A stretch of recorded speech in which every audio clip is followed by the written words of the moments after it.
Saïd, la première question que je souhaite vous poser, c'est quand la première fois vous êtes posé la question du sens de la vie? Moi, je pense très très tôt en fait. Donc je suis né dans une famille de boulangers. Bon, mon père m'a fait travailler très très tôt et l'ambiance était assez dure. Et du coup, ma mère était portugaise et catholique. Et elle a rencontré les évangélistes et j'ai été à l'église à 12-13 ans. J'ai été 4 ans à l'église évangélique. Donc du coup, j'ai étudié la Bible et j'ai commencé à voir ce qu'on appelle les dons de l'esprit, quoi. C'est-à-dire des gens qui étaient habités, qui rentraient, on va dire, comme en transe en fait, et qui délivraient des messages, qui étaient habités par l'esprit, quoi. Et du coup, j'ai dû avoir une révélation moi autour de 16 ans ou ben, un jour de culte. J'ai été habité par l'esprit pendant une demi-heure et il sortait un flot de paroles. Ça a été une expérience très très forte, quoi. Hmm. Après, je suis parti de l'église évangélique, mais à partir de ce moment-là, je me suis posé la question vraiment voilà, qu'est-ce qu'il y avait derrière, qu'est-ce qu'on venait faire là, qu'est-ce qu'il y avait derrière tout ça, le monde des esprits, qu'est-ce que c'était, etc., etc., quoi. Oui, il y a ce premier contact avec l'invisible finalement qui est assez particulier, hein. C'est une forme de, je dirais, j'allais dire la possession, mais effectivement par rapport à la Bible, les évangélistes ont quand même une vision particulière par rapport à la façon de se connecter à Dieu aussi, hein. Oui, oui, c'est une connexion que j'aime beaucoup, c'est-à-dire très très authentique. Après, ça reste un cadre d'église et je suis parti pour ces raisons-là, quoi. J'avais pas envie d'être un exemple pour le monde, quoi. En tout cas pour les autres, quoi. Et ça reste quand même une chose qui m'a gêné, que j'ai rencontré plus tard dans le chamanisme, qui était importante pour moi, mais c'était Dieu était pas extérieur à nous, quoi. Il est vraiment à l'intérieur de nous. On en fait partie en fait, on fait partie d'un tout. Et donc il y avait ces notions-là qui me gênaient, mais par contre, ils sont vraiment, ils suivent les évangiles et ils sont habités enfin, ils pratiquent les dons de l'esprit, quoi. Hmm. Donc ça, c'est vraiment impressionnant, hein.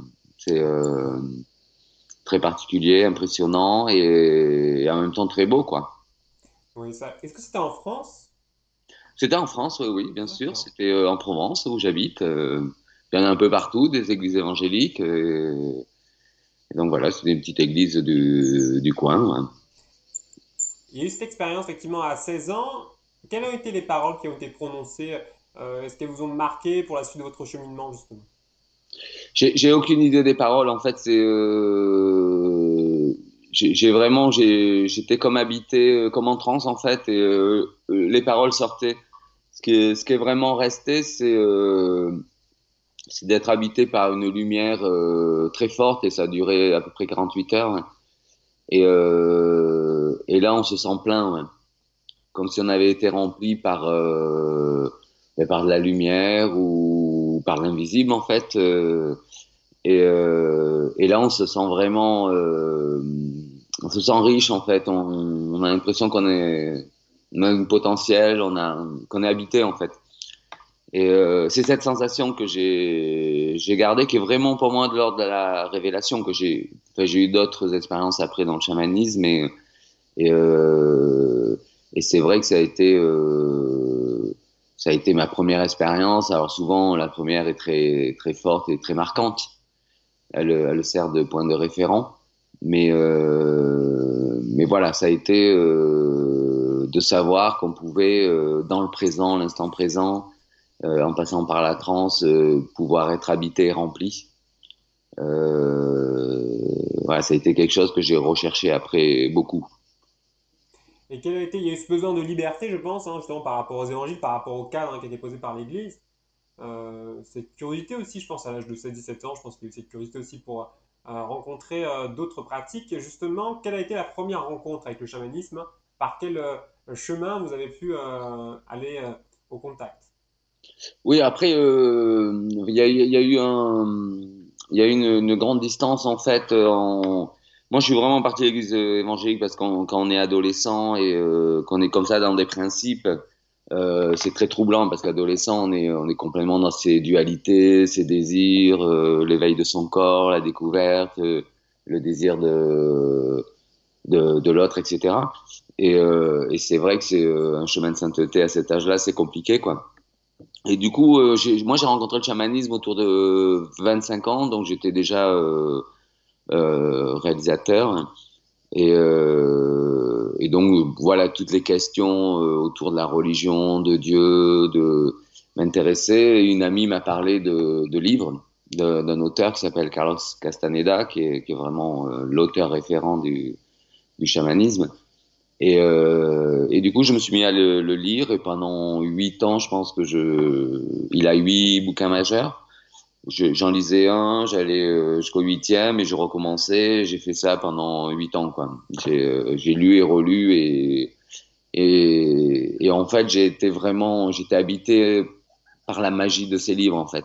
Ouais. Il y avait tout un mystère derrière qui était pas spécialement compréhensible, mais qui était vraiment fascinant pour moi, c'est-à-dire au-delà du sens de la vie, des fois, c'est de rendre juste la vie magique, en fait.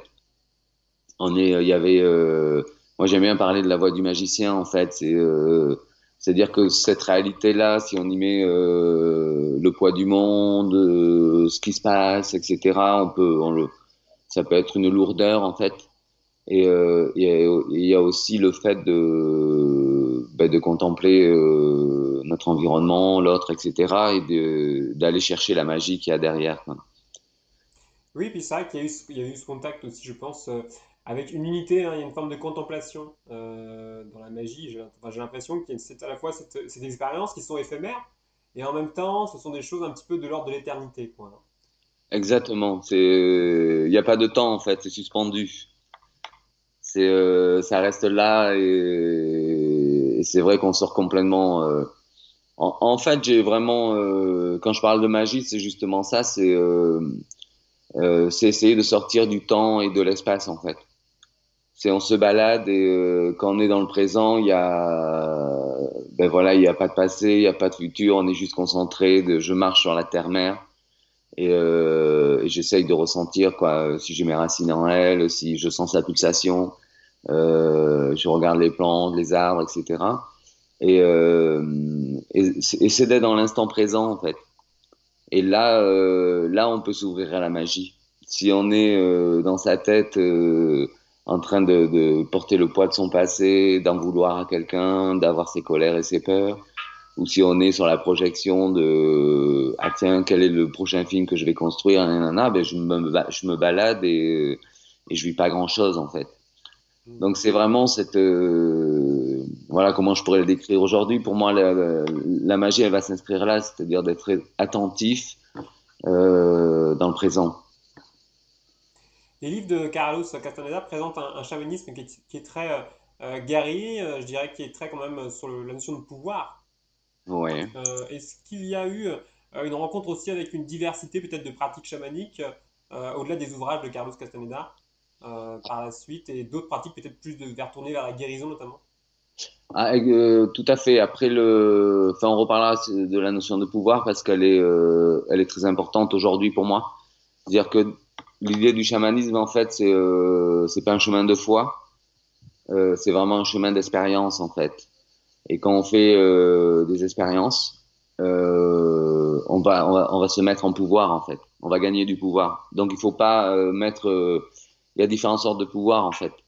En, mais ce qui est important, c'est d'être en pouvoir parce qu'on est responsable en fait de ses choix. On est responsable, on a le libre arbitre, je pense, et on avance de cette manière-là. Et du coup, en étant responsable, il y a des choses qu'on peut accepter, pas accepter, mais on subit pas la loi des autres en fait.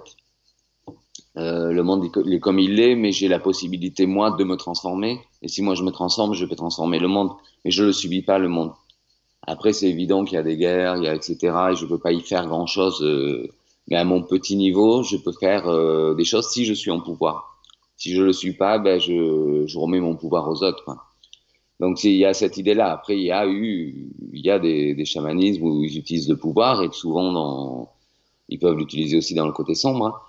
Mais donc voilà, ça c'était pour la case pouvoir. Après, après moi, de toutes ces lectures, j'ai rencontré une chamane en fait. Et donc en parallèle, je travaillais comme réalisateur. Et j'ai rencontré une chamane avec qui je travaillais pendant 4 ans. Et là, ça a vraiment transformé ma vie, par contre. Là, ça a été bouleversant. Et sorti de ce travail-là, en fait, j'ai eu envie de transmettre son message. Et là, j'ai entamé. Alors, je voulais faire un film sur elle, mais c'était compliqué parce ça se passait en France avec des groupes. C'est très intime, en fait, tout ce travail-là, etc. Il est très difficile à filmer. Et du coup, là, j'ai commencé à me renseigner, à faire des rencontres. Tout s'est mis en place et je suis parti en Amazonie, en Sibérie, au Gabon. Je suis allé sur les territoires où il y avait des chamans, dans des traditions, en fait, inscrites dans des communautés. Et voilà, c'est mon parcours depuis 10 ans où je fais des films et là, j'en suis à mon quatrième qui passe au cinéma. Enfin, qui a été arrêté là, puisque avec le Covid, les cinémas ont fermé et qui devrait revenir au cinéma en octobre. D'accord. Comment vous définiriez aujourd'hui le terme de chaman, ce terme qu'on utilise ça depuis le début? Il existe aujourd'hui énormément de possibilités de définition, de vision du chamanisme. À travers votre expérience, vos rencontres, qu'est-ce que c'est un chaman? Alors, déjà, je sépare, enfin, séparer le mot est fort, mais je pense qu'il y a le chamanisme et être chaman. Pour moi, le chamanisme, en fait, je vais te dire la définition que j'aime le plus, c'est d'être en relation avec le vivant et tout le vivant. C'est-à-dire tout est un et on peut se connecter et avoir des informations en fait, des plantes, des animaux, des êtres invisibles, etc. Mais à la rigueur, pour certains, si ça paraît quand même abstrait, le monde des esprits, etc., ben c'est pas si complexe que ça en fait. C'est juste de dire qu'une plante, elle a une vibration en fait, elle émet et elle émet aussi de l'information et on peut rentrer en contact avec elle, quoi. L'eau, un lac, etc. C'est pareil, l'eau, elle a une information et elle a des messages et les chamans arrivent à rentrer en contact avec ces éléments et avoir des informations de guérison, etc.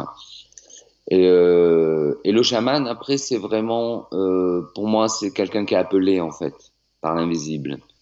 Et donc bon, beaucoup se disent chaman. Alors c'est pas que j'ai des doutes, il y a pas de souci, hein.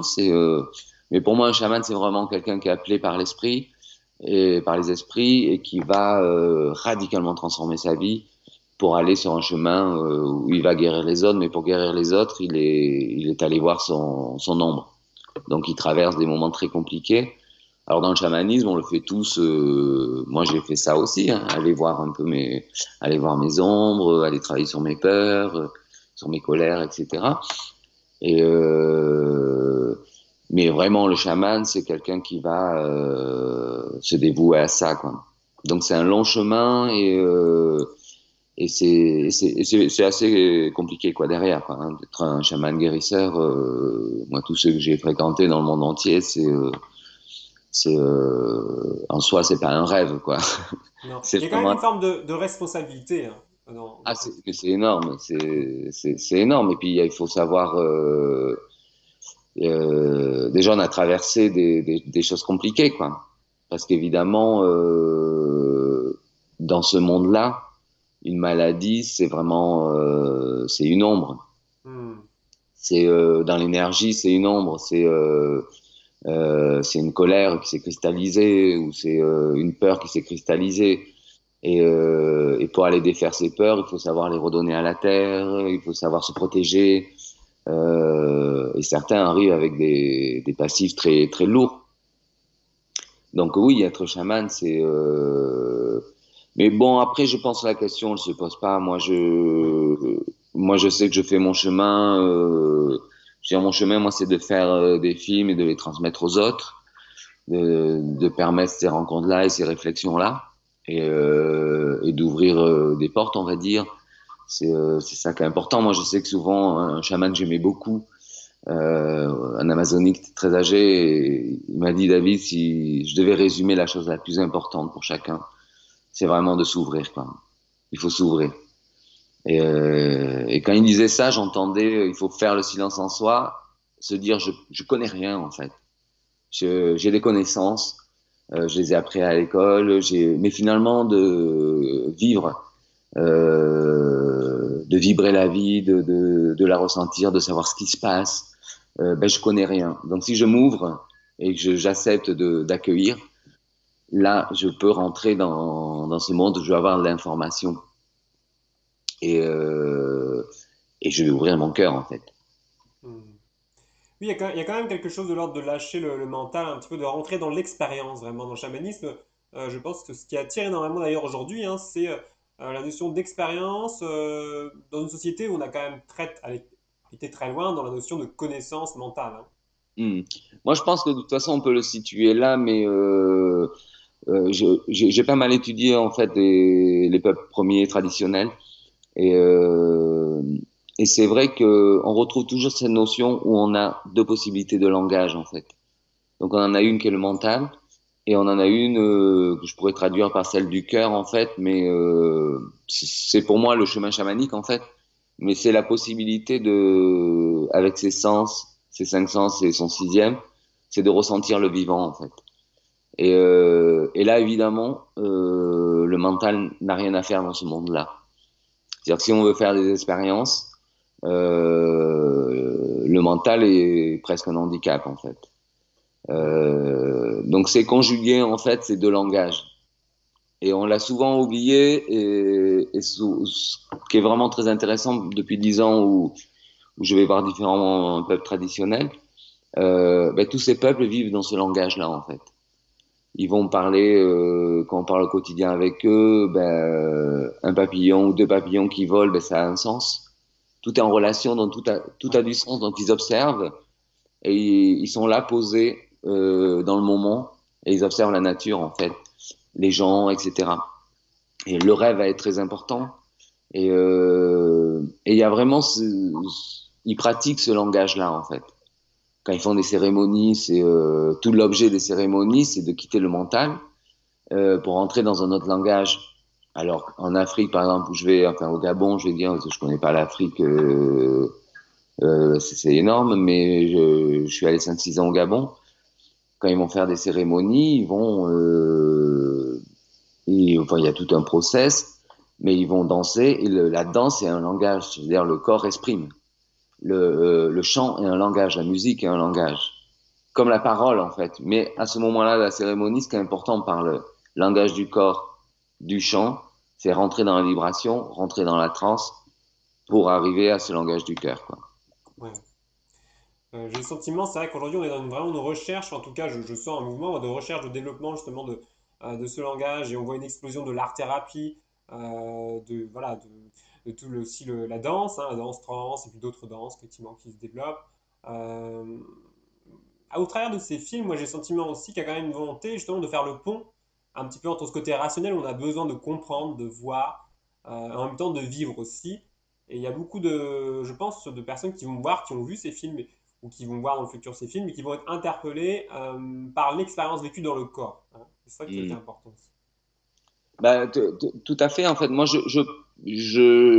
suis aujourd'hui persuadé que si on n'a que dans une direction, en fait, du style si je suis très rationnel, je pense à ma carrière, j'avance dans une direction, mais j'oublie le langage du cœur, j'oublie que j'ai cinq sens et que je peux être en interrelation avec le tout.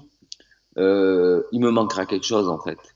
Et aujourd'hui, on y revient parce qu'on s'est vraiment déconnecté, en fait.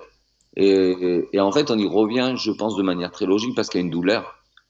Dire, quand on est déconnecté, ben justement, il nous manque du sens à la vie et on ne sait pas trop pourquoi, en fait. Pourquoi, qu'est-ce qu'on fait? On accumule des biens, de l'argent, etc. Et moi, je pense que de cette douleur naît le fait qu'on ait envie de se reconnecter. Mais c'est en nous. C'est vraiment une étincelle, une lumière. C'est quelque chose à allumer, en fait. Ça a jamais disparu. C'est juste que nous, on y met un voile dessus, en fait. Hein. On est vraiment. C'est pour ça que je crois beaucoup au libre arbitre, en fait. C'est-à-dire que moi, ce qui m'intéresse beaucoup dans tout ce travail-là, à travers les films, c'est de me dire à moi-même déjà, mais évidemment, comme je les montre aux gens, donc de faire passer ce message-là, mais se dire on est responsable. Et si on s'observe comment ça fonctionne entre nous, en nous, quoi, on se rend compte que finalement, ce qui va nous satisfaire, c'est de connecter ses désirs, d'être dans la vibration, etc. Quoi. Ça, c'est important. On évoquait ensemble la notion de pouvoir. Moi, j'ai le sentiment que c'est très lié à la notion de liberté aussi. Mm. Et cette recherche de pouvoir aujourd'hui, peut-être qu'elle est en train de passer justement vers une recherche d'un pouvoir qui vient du cœur et non pas seulement voilà, d'accumulation de richesse, effectivement de pouvoir sur les autres. Et j'ai le sentiment en Germanie, justement, on est en ce contact avec l'incompréhensible, l'irrationnel. Et donc le pouvoir, finalement, on ne peut pas se l'attribuer à soi-même. Hein. Il y a une notion de toujours être en interconnexion avec le vivant, Mm. avec tout ce qui nous entoure. Et c'est pas un pouvoir, c'est un pouvoir qui nous est prêté en quelque sorte. C'est pas un pouvoir, je dirais, qui nous est dans la possession. Complètement. Après, je pense que chaque être humain vit la dualité et chacun fait ce qu'il veut du pouvoir. Bien sûr, mais ce qui est important, oui, oui, c'est ce que tu dis, ce que vous disiez, quoi. Je pense, moi, je suis assez d'accord. C'est vraiment un chemin de liberté, en fait. C'est-à-dire que finalement, si on regarde, on est énormément tourné vers l'extérieur et on se construit vachement par rapport aux autres, aux avis des autres, etc. Et là, c'est vraiment un parcours où on va à l'intérieur de soi. Et si on est bien à l'intérieur de soi et on se sent connecté, ça veut dire que la solitude n'existe pas. Je suis allé chez des peuples, moi, où le mot solitude n'était même pas dans le vocabulaire, en fait. Et, euh, et du coup, on se sent habité, riche du tout, quoi. Et surtout, du coup, ce qui est très intéressant au niveau écologique, par exemple, c'est qu'on est dans le respect obligatoirement. C'est à partir du moment où on fait ce chemin vers l'intérieur, on gagne en liberté, on gagne en pouvoir personnel, dans son potentiel, on se fait plus confiance, etc. Et surtout, on va obligatoirement respecter la mère terre parce Oui. qu'elle est, on fait partie d'elle en fait. On marche sur elle, elle nous nourrit, etc. Donc on rentre vraiment dans ces notions de respect aussi, quoi, du vivant, quoi. Aujourd'hui, on traverse, je pense, une crise aussi au niveau planétaire, au niveau de l'écologie. Ce qui attire aussi énormément, justement, au travers des pratiques chamaniques, cette reconnexion à nos racines spirituelles, c'est cette notion de reliance à la Terre. Hein. Contrairement à la Bible qui est très tournée vers d'autres mondes, d'autres dimensions, vers une élévation vers le haut. Là, on est dans une forme d'élévation, mais on va se relier vraiment à la mère Terre, en fait. Il y a une notion aussi de relation au vivant, à ce qui nous entoure, et aussi finalement sur la planète sur laquelle on vit, quoi.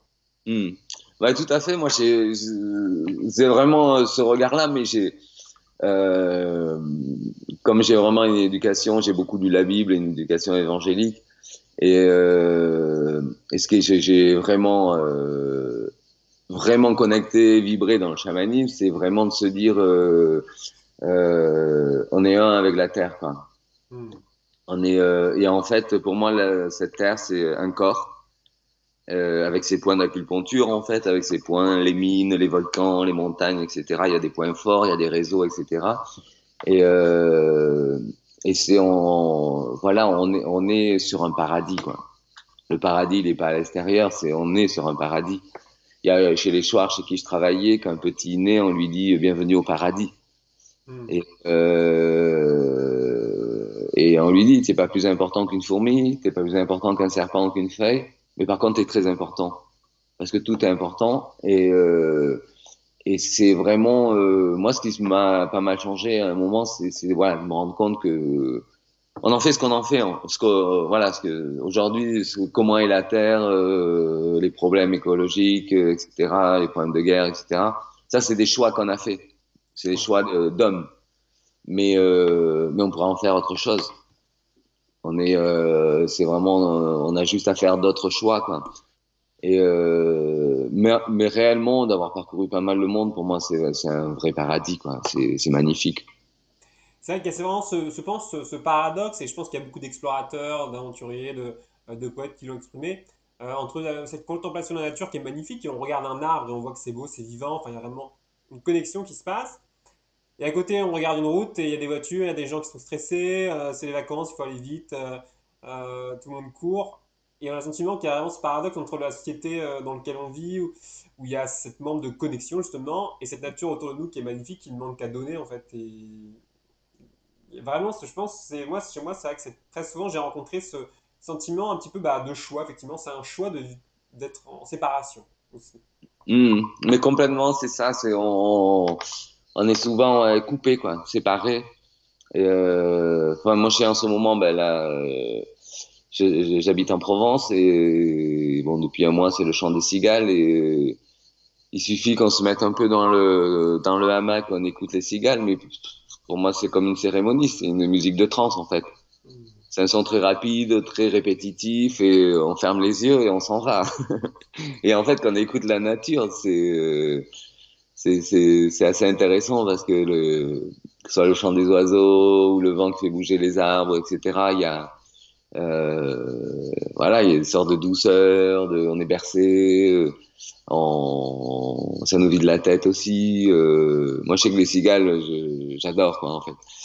Et c'est vraiment la dernière fois, je faisais la relation, je me disais, c'est par rapport aux cérémonies que je faisais au Gabon, c'est des musiques très rapides qui sont liées à la nature en fait. Pour entrer en transe, c'est très répétitive. Et je me disais, mais c'est fou, les cigales, c'est pareil quoi. Elle donne ça en fait.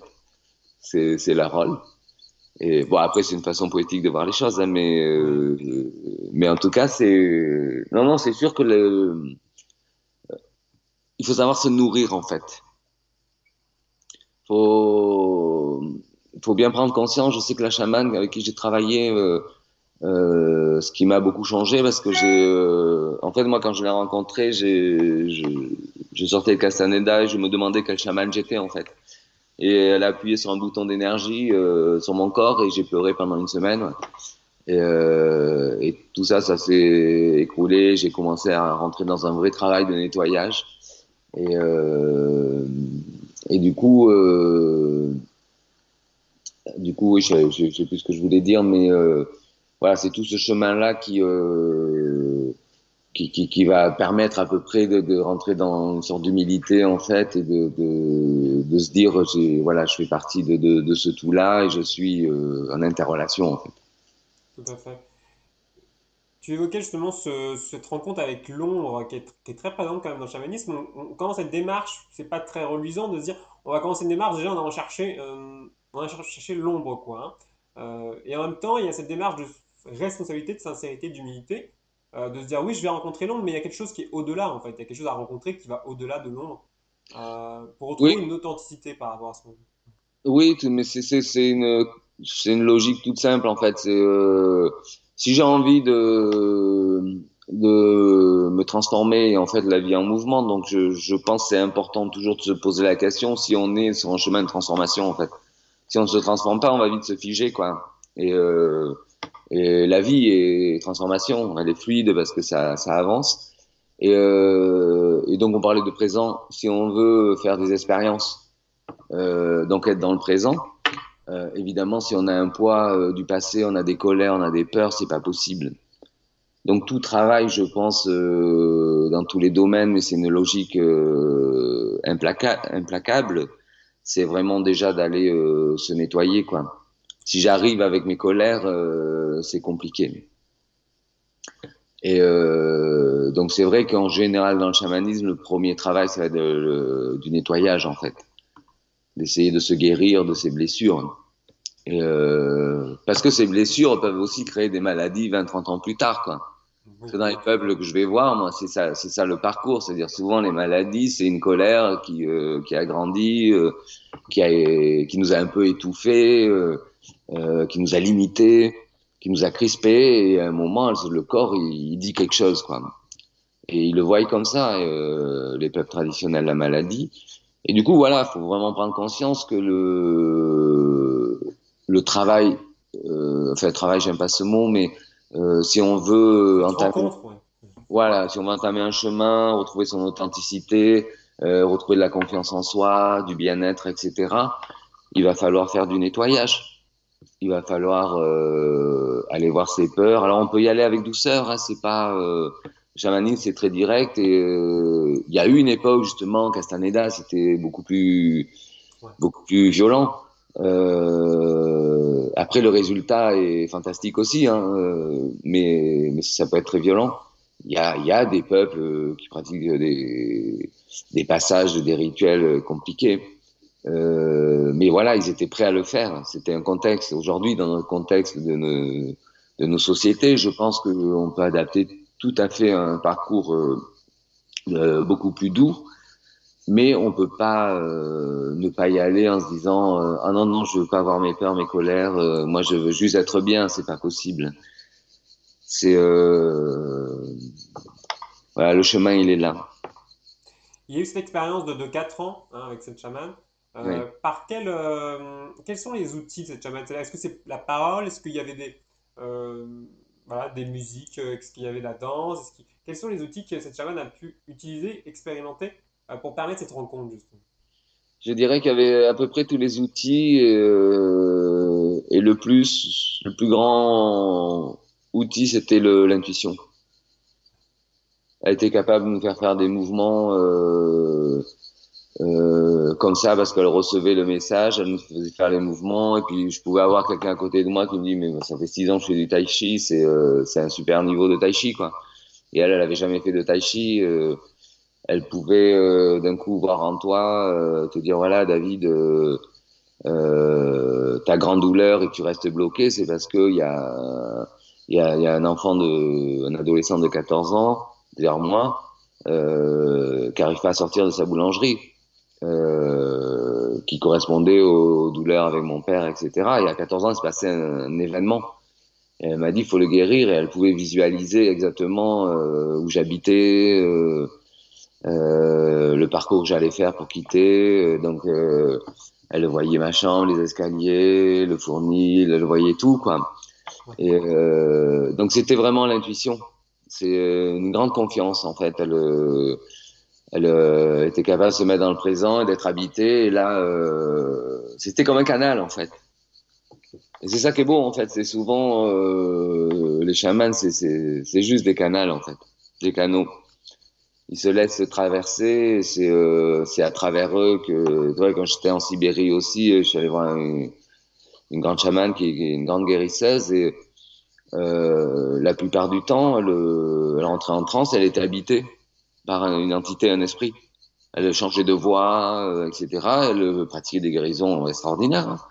Mais voilà, c'était comme si c'était juste, elle avait l'ouverture de se laisser traverser en fait. Et souvent, c'est pas plus que ça. Oui, c'est vrai que souvent en France, on connaît le terme de médiumnité hein, Mm. ou de canal. C'est vrai qu'on peut faire des ponts hein, très facilement, je pense, entre ces personnes effectivement qui parlent de la médiumnité, pratiquent la médiumnité et le chamanisme sans pour autant utiliser les termes ou les outils, disons, du chamanisme traditionnel des peuples premiers. Ouais. Moi, je pense que l'intéressant dans le chamanisme, c'est que je pense que c'est le socle Ouais. de toute thérapie aujourd'hui, où on peut y mettre plein de noms différents. Euh, je m'avance un peu peut-être parce que je suis pas assez documenté, mais j'avais beaucoup parlé avec un bouddhiste qui me disait à la naissance du bouddhisme, il y avait un peuple de moines qui pratiquait la transe et c'est un peuple traditionnel et là j'ai travaillé avec un préhistorien sur l'art pariétal. Et, il a écrit deux trois bouquins disant l'art pariétal et chamanique. Et moi, je pense que le chamanisme est là depuis le jardin d'Éden. En fait, quand ils disaient ils étaient en connexion, la terre est un paradis, l'homme est né et il avait cette possibilité de ce double langage en fait, qui est pour moi le chamanisme en fait, c'est de pouvoir entrer dans voilà, d'avoir le cœur ouvert, d'être en pleine conscience et vibrer le vivant quoi. Et après, on s'en éloigne, etc. Mais je pense que c'est le socle, en fait. Donc, la médiumnité peut faire partie du chamanisme. Un médium n'est pas spécialement un chaman, hein, parce que Bien sûr. être juste un canal, c'est pas que ça, un chaman, en fait. Mais, mais de toute manière, la racine, je pense que c'est le chamanisme. Ouais.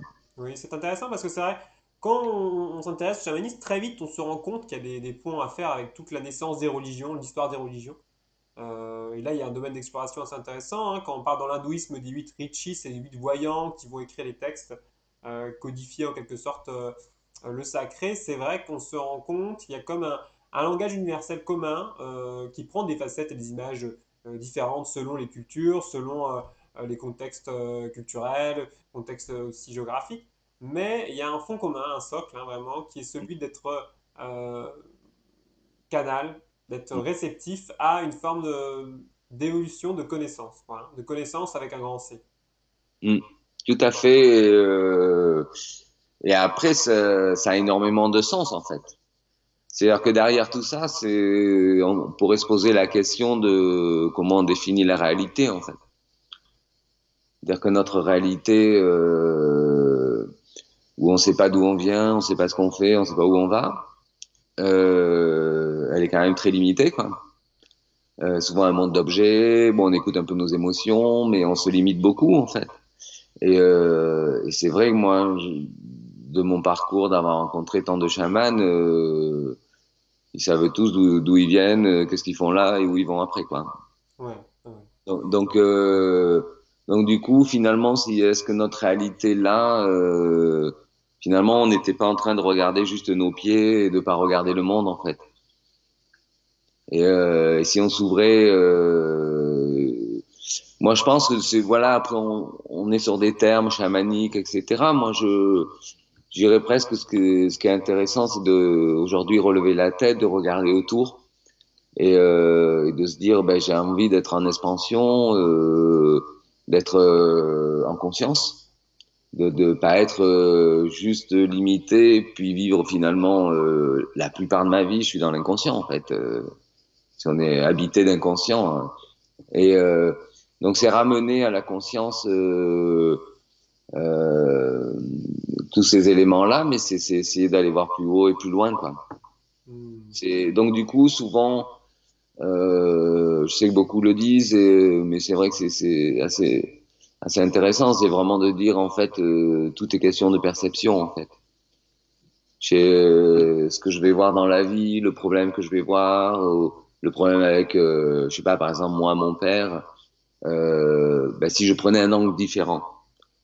Un point de vue différent, juste le mien avec ma colère contre mon père, parce que je suis capable de prendre un angle différent. Et c'est ce que le travail que m'a fait faire la chamane.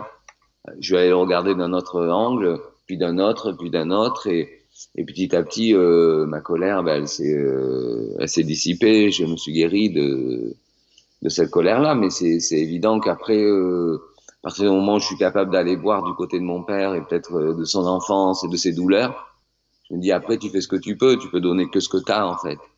Et donc voilà, c'est vraiment changer ses perceptions sur la réalité qui sont importantes, sur son quotidien. Aujourd'hui, en France, dans le grand public, on réduit souvent le chamanisme à la prise de substances ou de breuvages, particuliers, notamment de plantes.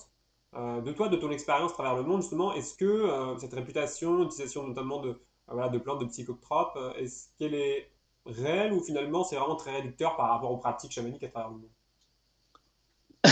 Alors c'est très réducteur. Je travaille avec une chamane, j'ai jamais pris une plante et c'est peut-être les plus belles expériences que j'ai vécues. Par contre, depuis 10 ans, je vais dans des traditions où ils prennent pas mal de plantes.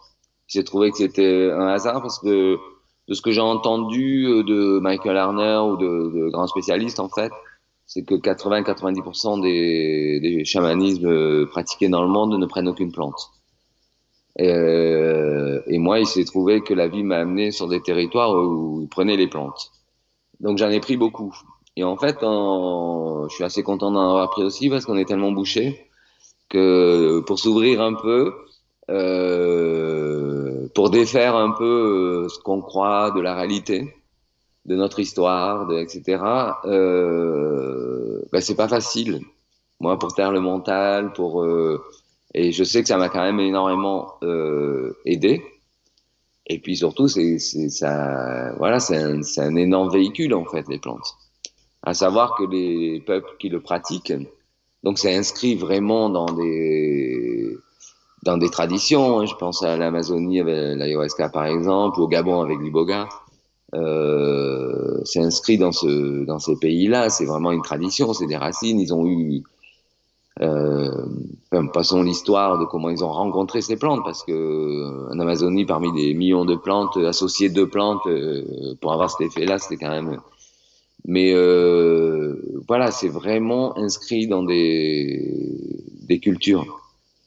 Et, euh, à la rigueur, c'est intéressant si on va dans ces pays-là, et pourquoi pas de le pratiquer, mais je veux dire, c'est pas notre culture.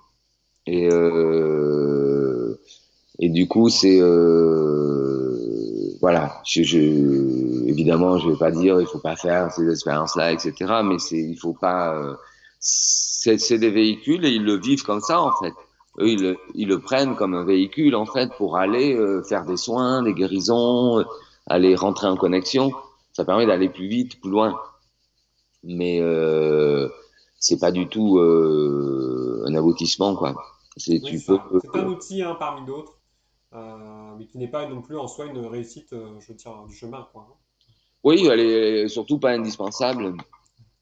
Après, voilà, moi je sais que j'ai fait mon dernier film, on parle de plantes.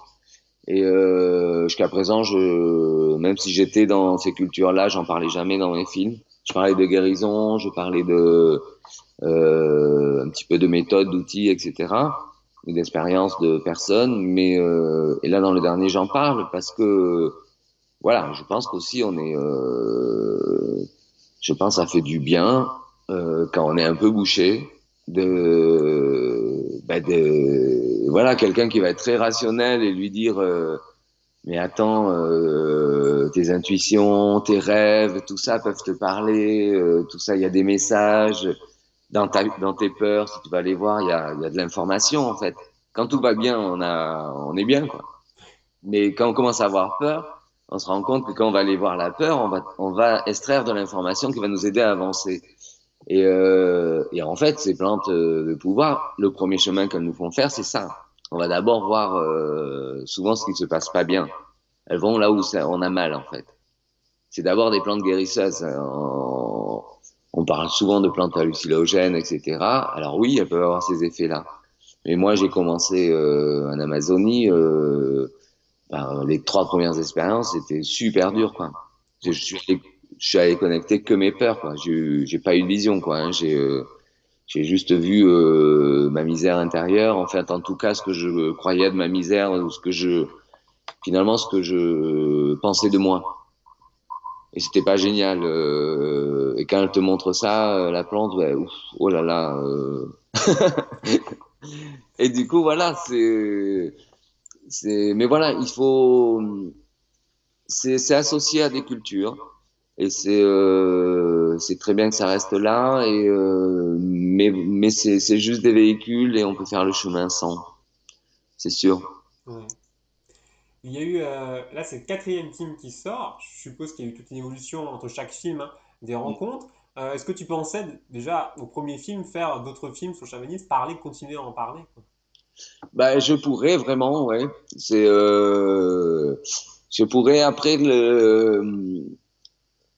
voilà, ma complexité en fait je suis en train vraiment de poser la question là de faire un autre film sur ce sujet-là. Ouais.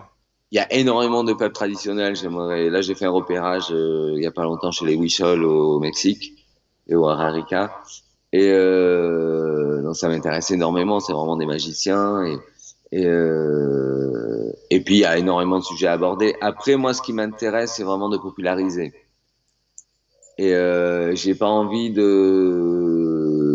voilà, j'ai pas envie de devenir le référent réalisateur sur les films chamaniques et commencer à rentrer dans le monde des esprits, devenir assez abstrait finalement pour les gens.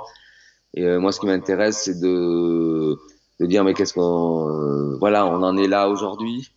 Il y a des gens on a tous, moi c'était mon parcours, c'est-à-dire j'avais mes colères, mes peurs, après je me sentais aussi déconnecté et tout ce parcours de chemin de retour en fait, de retour aux racines, de retour à la vie, et c'est un chemin de retour à ce qu'on ressentait enfant en fait, je pense. Et, euh, et du coup, voilà, ce qui m'intéresse, moi, c'est ce message-là. Et au bout du quatrième film, c'est vrai que je l'ai vraiment abordé. Donc, Oui. C'est ce que après, j'allais, c'est ce que j'allais dire. Finalement, qu'est-ce que le quatrième film montre qu'il n'y avait peut-être pas dans les précédents, en fait. Je suppose que c'est quelque chose quand même qui avait souhaité être inscrit dans le quatrième film, hein, sans donner trop de détails aux auditeurs hein, qui auront l'occasion de le voir indirectement. Euh, mais je pense qu'il y a un point important qui a été mis dans le quatrième film qui n'était pas forcément présent dans les précédents. euh, le quatrième film, on va dire que c'est la synthèse de tous mes films. Et je le commence comme ça, en fait. On entend de la musique, on est dans le noir, on est en train de maquiller une fille qui est la comédienne du film, enfin une comédienne, c'est un documentaire, donc je suis quelqu'un dans une réalité, c'est-à-dire on va faire une expérience initiatique au Gabon. Et donc voilà, il y a une maman là-bas, une Nima, une chamane, qui va dire elle est prête pour l'initiation. Et là, on rentre dans le noir. Et là, je dis, je me suis retrouvé assis au bord du monde et j'ai regardé. J'ai regardé la vie, j'ai regardé mon histoire, j'ai regardé. Et le film démarre comme ça. Et là, on va rentrer à travers le Gabon et le Pérou. Je suis chez les Shipibo aussi au Pérou et aussi la France.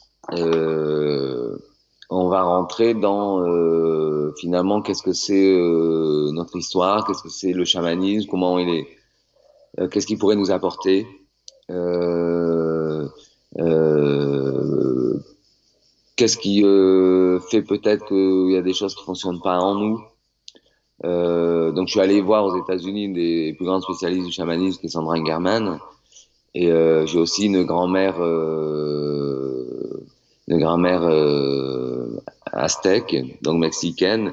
Et en fait, ces deux grand-mères, c'est les guides de ma vision, en fait. Dans le film, c'est comme si c'était une vision, en fait. Hmm, Et j'ai deux guides, quoi. Deux grand-mères qui sont exceptionnelles, deux ouais, femmes magnifiques, incroyable. et qui vont nous guider, essayer de nous éclairer. Et j'ai aussi, c'était pour un petit peu nourrir un petit peu les Occidentaux. J'ai deux scientifiques qui interviennent de temps en temps et pour expliquer vraiment par rapport à la physique, etc. Expliquer certains éléments en fait qui seraient peut-être clés pour nous aussi, quoi. Comprendre qu'on parle pas de choses complètement incohérentes en fait.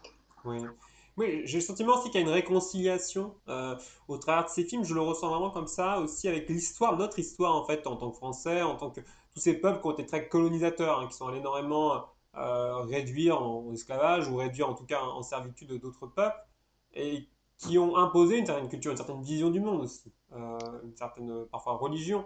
Et aujourd'hui, il y a une certaine réconciliation, guérison peut-être aussi à travers la rencontre avec ces cultures, avec le chamanisme, avec le monde de l'invisible de réparation. C'est ouais, je dirais presque que c'est. Alors c'est tout à fait possible. Je sais pas si j'en ai conscience parce que j'ai pas. Même si bon, je suis dans la peau d'un occidental, Ouais. j'ai l'impression. Moi, j'ai toujours eu l'impression en allant les voir, puisque j'avais travaillé 4 ans avec une chamane avant, que pour moi c'était une richesse en fait.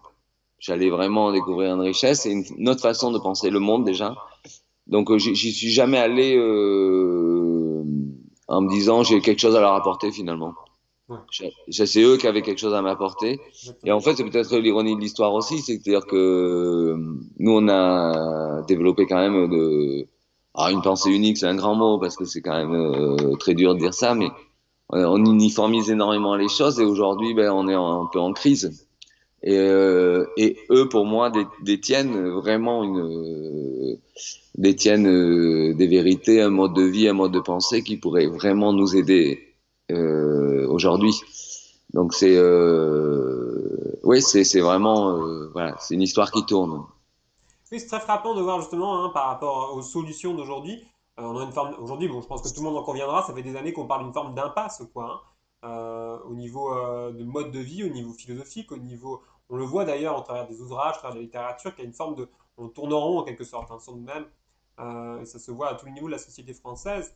Mais dans le chamanisme, ce qui est frappant, c'est à la fois cette ancienneté, hein, c'est quelque chose d'ancien qui est enraciné dans des cultures nombreuses. Et en même temps, il y a quelque chose de neuf qui est à réactualiser constamment, qui est en transformation, en évolution. Euh, ça, c'est assez frappant de voir justement cette non-séparation entre ce qui est ancien et ce qui pourrait être le futur, en fait. Hmm. De toute façon, le chamanisme, c'est toujours adapté. Parce que comme il est expérience, il est complètement inscrit dans l'évolution, en fait, de mon point de vue, en fait. Et en fait, ce que tu disais avant, c'est ce qui est important. Tu vois, moi, j'ai 52 ans. Et à un moment, je me dis toujours, le jour où je vais partir, je sais pas, les quelques minutes ou avant de partir, j'aimerais me dire, voilà, j'ai aimé, j'ai été bien, euh, je me suis senti en connexion. C'est ça qui est important pour moi, en fait. Ouais. C'est pas, j'ai gagné beaucoup d'argent, j'ai vécu dans le luxe, etc., etc., quoi. Donc du coup, voilà ce qui est important dans nos vies en fait. Alors je sais que beaucoup se disent on est complètement sous le poids d'un système et on peut plus rien faire quoi. Et en fait si quoi. Je pense on peut faire des tout petits actes. C'est les tout petits actes qui sont énormes hein, au final quoi. Mais mais oui, je pense qu'on peut chacun entamer un process en fait d'essayer d'être mieux, d'être bien, de tenter des choses aussi, de s'étonner. J'aime bien ce. Alors, je sais que chez les Navarros, il y avait ce terme qui décrivait un petit peu leur culture, qui s'appelle Osho, qui veut dire faire un chemin de beauté, quoi. Et comme si la vie c'était faire un chemin de beauté. Et donc voilà, j'aime bien me dire, je me situe dans ma vie aujourd'hui. Alors là, c'est des mots. Hein, c'est après, je sais que j'ai besoin de me le rappeler régulièrement parce qu'on est très vite, on redescend les escaliers. Hein. Je suis pas du tout en train de prêcher à me donner comme exemple. En plus, j'aime vraiment pas ça, mais en tout cas, ouais, j'aime bien me reposer, en tout cas, me repositionner en me disant, mais quel chemin je fais et est-ce que j'essaye de faire un chemin de beauté? Hmm. Parce que j'ai pris conscience que on vit sur un paradis, que ce qu'en fait l'homme, j'en suis pas quand même satisfait, mais je fais partie de ce monde-là et je pollue aussi, etc. Mais, euh, mais j'essaye de régulièrement me repositionner en me disant quel chemin je fais de beauté, quoi. J'ai la sensation dans le chamanisme aussi, aujourd'hui, tu me diras si je me trompe, mais il y a à la fois ce cheminement personnel, on va à la rencontre de ses ombres, on va découvrir ses ressources intérieures, on va faire ce chemin de beauté, c'est-à-dire en fait se révéler aussi un peu au monde et jouir du monde tout simplement. Et en même Mm. temps, il y a cette notion collective aussi, c'est-à-dire que dans le chamanisme, j'ai l'impression aussi de plus en plus, dans les différents peuples, j'ai l'impression qu'il y a quelque chose qui est de l'ordre du collectif, c'est-à-dire on n'est pas séparés les uns des autres, donc il y a un cheminement qui est personnel, mais c'est aussi une évolution collective. Complètement, en fait, mais tout à l'heure on parlait d'extérieur, d'intérieur. En fait, quand on est complètement tourné vers l'extérieur, on peut avoir plein d'amis, etc., et de copains, faire plein de soirées, etc., et se sentir seul, en fait. Et quand on fait un chemin vers l'intérieur, finalement, on retrouve tous ces liens aux autres. Donc, euh, donc on rentre complètement dans le collectif. C'est-à-dire que là, on va pouvoir vraiment partager. Et en fait, tous les peuples traditionnels vont faire des cérémonies, ils vont chanter ensemble. Moi, chez les Shipibo qui sont dans le film, quand j'ai tourné dans leur village, donc la Maloka, c'est le lieu de cérémonie. Je faisais des cérémonies tous les soirs. Et c'était comme un petit hôpital, quoi. Il y avait des malades qui arrivaient. Et donc le soir, à partir de tombée de la nuit, commençait la cérémonie. Donc, il y avait deux chamans officiels, trois. Et puis il y avait des Indiens qui arrivaient à droite, à gauche, il y en a qui entraient. Et ils se mettaient tous autour du malade à chanter. Et on sentait qu'il y avait qu'une personne qui chantait. Ils se reliaient tous, quoi, et tout canalisé sur la malade. Et j'ai senti ça d'une puissance énorme et je sais que ça m'a bouleversé parce que je me suis dit combien ici on est seul, on est chacun dans sa bulle en fait. Et, euh, et oui, oui, dans tout ce travail-là, il y a rejoindre le tout, donc le collectif. Ouais. On n'est pas seul. Ouais. Hmm. C'est vrai qu'on insiste beaucoup aujourd'hui, hein, voilà, dans le développement personnel, même dans le développement spirituel, sur cette réalisation personnelle individuelle, hein. On est vraiment, moi je vais quoi.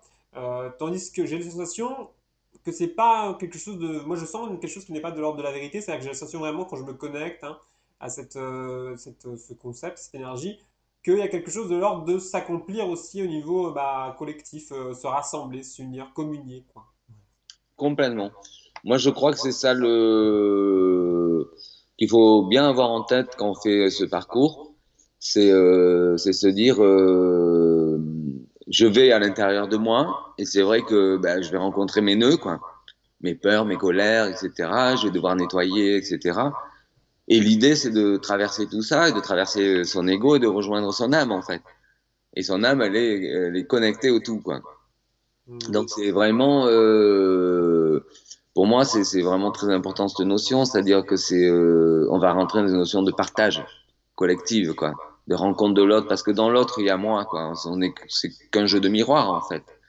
Euh, il y avait quelqu'un qui me disait de toute façon, il y a qu'une personne.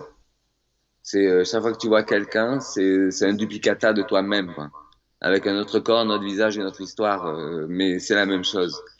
Et, euh, et finalement, voilà, finalement par rapport à plein de situations, on va être en réaction des fois, etc. Mais si on est en réaction, c'est juste parce que ça réveille quelque chose en nous. Et mais on est liés en fait. On Hmm. est complètement liés. On a un lien invisible, pas si invisible que ça en fait, mais parce qu'on peut ressentir. Mais on est reliés quoi. On est Tu évoquais la magie, hein. Est-ce que toi, tu as pu bah, constater justement que tout s'est mis en place, tu as fait les rencontres qu'il fallait voilà, pour réaliser un film aussi, en parler. C'est pas forcément, je pense, facile en tant que réalisateur de parler aussi de l'invisible. C'est quelque chose qui est de l'ordre aussi, je dirais, d'une perception qui n'est pas, voilà, qui n'est pas liée à nos cinq sens linéaires. C'est ben oui, puis après j'en parle pas beaucoup en fait. Moi, ce qui m'intéresse, c'est déjà cette notion-là de dire on a cinq sens et déjà mettons-nous à l'écoute de ces cinq sens Hmm. et déjà là, on est déjà dans la magie quoi. Ouais. Si on a les cinq sens, c'est des capteurs qui sont ouverts comme ça, on est attentif, on observe le monde et on est avec nos cinq sens comme des antennes. On est attentif. Pour donner un exemple sur ça, en Amazonie, moi j'ai assez peur des serpents et là évidemment j'étais dans le royaume des serpents donc j'étais loin d'être à l'aise et à un moment j'ai au chaman indien, j'ai dit alors, vraiment, aujourd'hui je suis pas à l'aise, on va marcher vers là-bas, c'est vraiment un nid à serpents quoi. Non, il me dit, mais de toute façon, t'inquiète pas, hein, tu peux pas te faire piquer. Mais j'ai dit, mais il dit, de toute façon, si tu te fais piquer, c'est que t'es pas attentif, c'est ta faute. Et il me dit, si tu te connectes, t'es branché, tu mets tes antennes avec tes sens et tu verras, il t'arrive rien. Et en fait, c'était marrant le process, c'est-à-dire que ma peur me gagnait et du coup, elle me rend aveugle et je suis dans mon mental à nourrir ma peur, en fait. Et là, la proposition, c'était vraiment de dire, ben, éveille-toi, mets tes capteurs en fonctionnement et avance comme ça dans la vie. Et tu verras ce qui se passe. Ouais. Et alors, en revenant sur ce qu'on disait, c'est-à-dire que si vraiment la peur est trop forte, ben, il faut que j'aille me faire aider.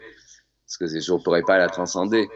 Mais si, avec le parcours que j'ai fait, etc., j'arrive quand même à transcender pas mal de peur et de colère et qu'on arrive à ouvrir ses sens et d'un coup on rentre dans quelque chose de complètement différent et avec cette expérience-là, ça change la vie. Et c'est pour ça que même dans les films, tout ça, j'aime pas spécialement pousser. Évidemment, si je fais un film que sur ces peuples-là, etc., sur leur langage, etc., on va rentrer dans un truc complètement magique, du monde esprit, invisible. Et mais en fait, ce qui est intéressant pour nous, c'est de faire l'expérience dans nos cinq sens, de poser ses intentions, d'observer ce qu'on nourrit en nous. Est-ce que je suis en train de nourrir mon passé, mes colères, mes si? Est-ce que je suis en train de nourrir un chemin de beauté?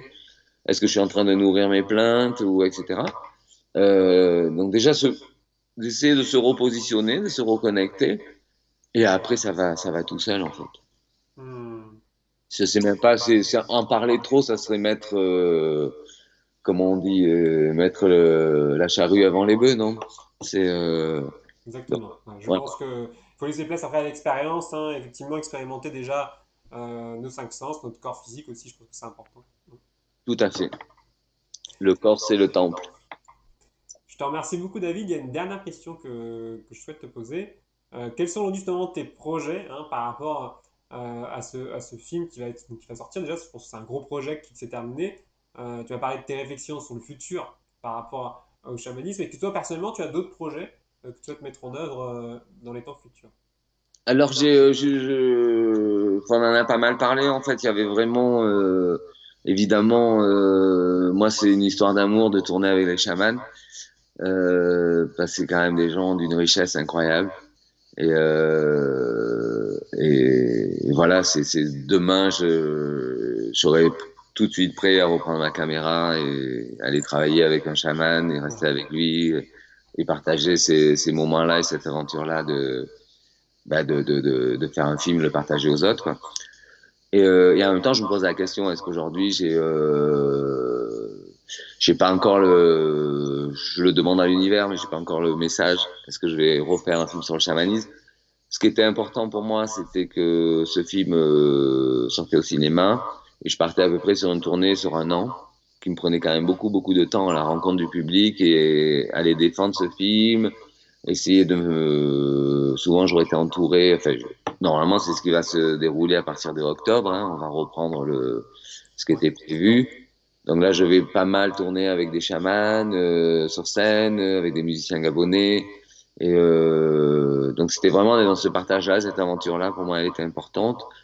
Et au niveau film, je me pose aussi beaucoup la question de faire un film sur notre rapport à la nature, en fait.